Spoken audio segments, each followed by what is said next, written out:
Call me immature, but if I have a car with a supercharged engine like my new Audi S4, then I want to be able to actually hear the supercharger, because otherwise what's the point? Call me a cheapskate as well, because I also don't want to have to pay a lot to achieve that. But I found just the solution, and it is here in this box. It is called the KYOSTAR Intake. You can get it on eBay or AliExpress, very, very cheap, for under £150. And today we're going to be installing it and testing it out. So let's go. Okay, so here's the box. Let's do a quick unboxing.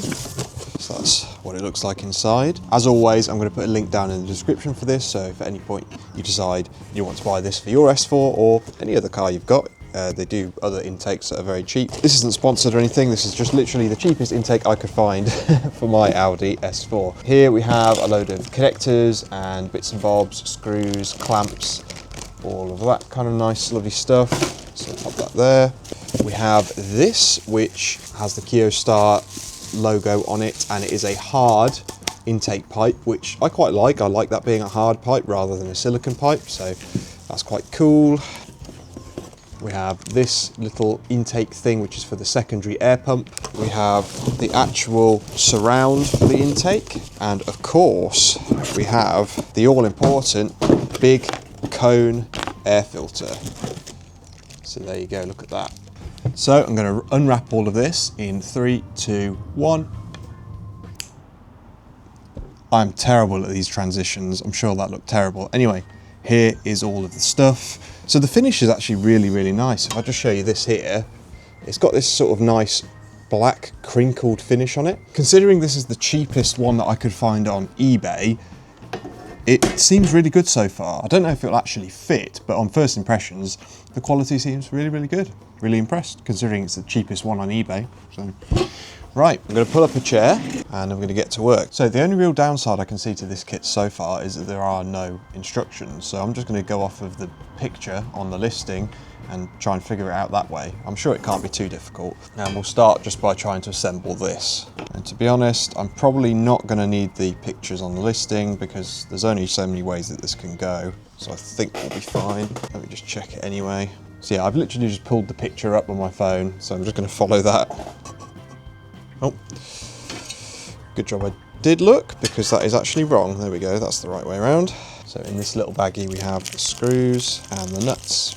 Okay, so one downside I found already to this kit is it doesn't come with an Allen key or a spanner to be able to do up the nuts and bolts, which usually wouldn't be a problem, but these are absolutely tiny. So this, I believe, is a 2mm Allen bit, hex bit.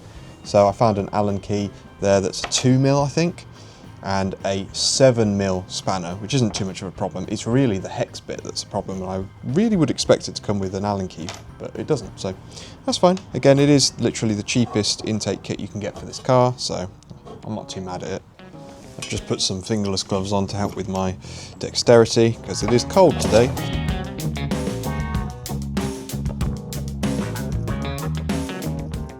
So it looks like this big rubber seal goes along the top, like this. Okay, that's the seal on the top. Okay, so now we need to put these rubber strips along here and along here. That seal there looks a little bit too long, but that doesn't matter. Then we have this long curved one, and that goes in this curved section here.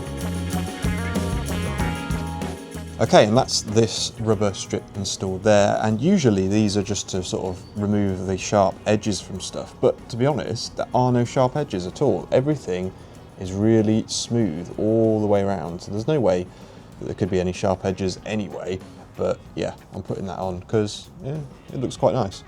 It's a bit too short. In the picture it does come up around this corner here, which is how I've done it, but that leaves a little bit of gap at the bottom. Oh well. And in case you don't know what this piece is actually for, this is to create a separate area for the air intake to live, just to separate it from the engine bay a little bit so that it's not drawing in hot air from the engine bay. All right, we'll pop that out the way. And now let's focus on the intake itself. This adapter piece right here goes into the actual filter. And we've got these Jubilee clamps here. These are all 8mm, so 8mm socket.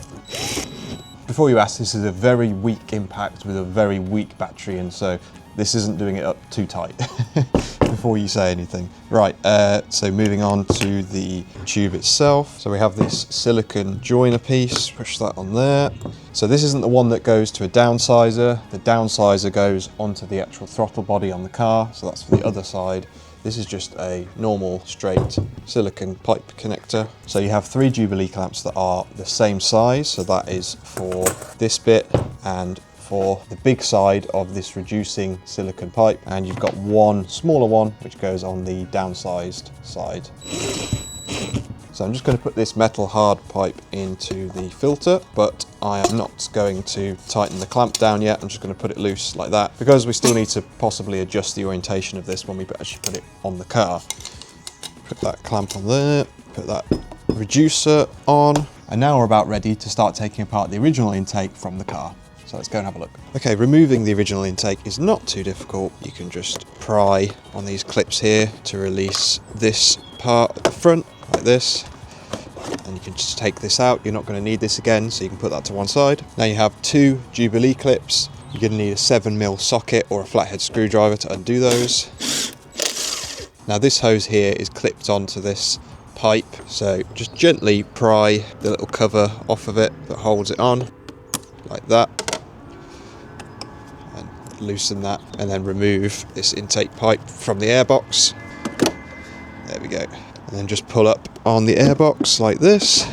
Okay, so this is the most difficult part of removing the original airbox. Here you've got this hose for the secondary air injection, and you basically have to squeeze front and back like this, and try and, while you're squeezing it, try and wiggle the hose out. It's really not that easy to do with only 2 hands, to be honest. So the way that I find works best is use some hose pliers like this to help you squeeze it, so that you can squeeze the clips with one hand, and then try and pry it down with a big flathead like this. There we go. And now that hose is removed, this should just come straight up and out. There we go, like that. Okay, next you've just got this pipe here to remove, got this hose to unclip, and if I just show you over here, there's a small vacuum line right here that needs removing, so you can just gently push it off with a flathead like that. There you go, that's the vacuum hose. And just wiggle this free, and that's the last piece of the original intake removed. Okay, now we can actually put in our new air filter. Okay, that's the air filter loosely in place, and now let's sort out our secondary air intake filter. So now the secondary air injection pump has been disconnected from the original airbox, it needs its own little mini filter, and that's where this whole arrangement comes in. So here we have a little union piece that this essentially plugs into here, and this will take the place of this original bracket over here. All you need is a T30 Torx bit, and then connect the hose into the wide part of the fitting, just like that, and take the bracket, pop it there, and attach it to the side using the original screw. Then attach the little filter, and then tighten the clamp. Okay, and that's that sorted. So moving back to the actual intake, I'm going to take this cover off here just to give us better visibility here where it attaches to, and I think it needs to sit something like that. Okay, so now that our air filter is loosely in place, we need to not forget about this vacuum hose. Now the only problem we've got is, you'll notice it's not quite long enough to reach here, and that is where this piece of pipe and this union piece comes in. You just take this union piece and put it into here. Now the only problem with this is actually this is very loose on the original vacuum line. Now I don't know if this is just because the vacuum line has expanded over time, that's possible, but that's not great. So what I managed to find is this little 16mm hose clamp, and that should hopefully hold it. And then we can grab our new little bit of tube, which fits a lot tighter, so it doesn't need a clamp. Pop that on, and then insert that into the actual intake tube. Okay, that's that done. Before we can go ahead and install this new surround piece, we need to first take off the rubber grommets from the bottom of the old airbox. And they just pull off like that. We need to place them on here, like that. Boom. Okay, so let's try and install this like this. Now this is why I've left the intake loose, so that I can move it around to get this new surround piece in. Push it in. Great, that's looking good. So you may be wondering what happens with this hose now, because it's quite loose. It did have a clamp on it before and now it doesn't. Well, that's where these bits come in. So this bit goes into the hole here, and you use one of the provided cable ties, loop it through, and just like that, it is now supported. Now all's left to do is align it where you want it, and just tighten down the clamps, and snip this cable tie. That is job done. How good does that look? Really, really impressive. So as I mentioned, I paid about £160 for this kit off eBay, but you can get it for less on AliExpress, so I'm going to put a link down below. Make sure to check them out. Let's go for our first start and let's see what it sounds like.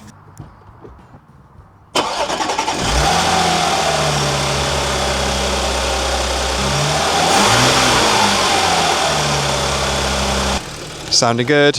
Okay, that's running, so let's shut the bonnet and go for a test drive.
As you would have just seen, installing the KYOSTAR intake on this B8 S4 has been an absolute success. It sounds absolutely nuts, and I'm sure that there's more power as well. I didn't expect there to be more power, so I don't think it's placebo. It could be, but it does seem a lot quicker than before. The noise, while it might sound exaggerated from the filming I did, because obviously the microphone was in the engine bay, it really wasn't exaggerated. It is quite loud, so if I change down a couple of gears, you're going to be able to hear it from inside the cabin as well. Just listen.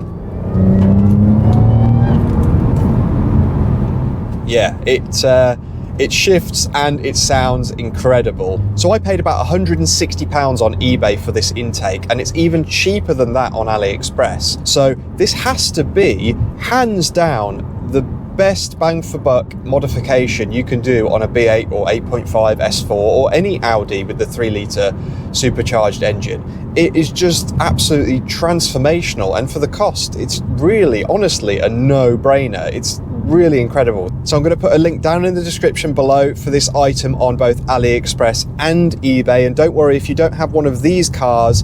KYOSTAR make intakes for lots of different makes and models. I've seen lots of videos online of people installing these on BMWs, for example, but I am yet to see a video on an Audi S4 or any 3-litre supercharged Audi for that matter, so I may be the first on that one. And to give my review of the quality of the intake, I'm going to say it has to be a 9 out of 10 for the price. It is seriously impressive. The quality is much better than more expensive intakes that I've bought in the past. The only thing I would say is I did have to find that little 16mm Jubilee clip for that vacuum hose because it didn't quite fit on that joiner piece that was provided, but that's really quite minor for the price. You probably could have just used a cable tie if you were really stuck, and they do provide extra cable ties, so maybe that's what it was for, I don't know. So yeah, let me know guys, what do you think to this install? I'm well impressed personally. I think it's well worth it, and this is definitely the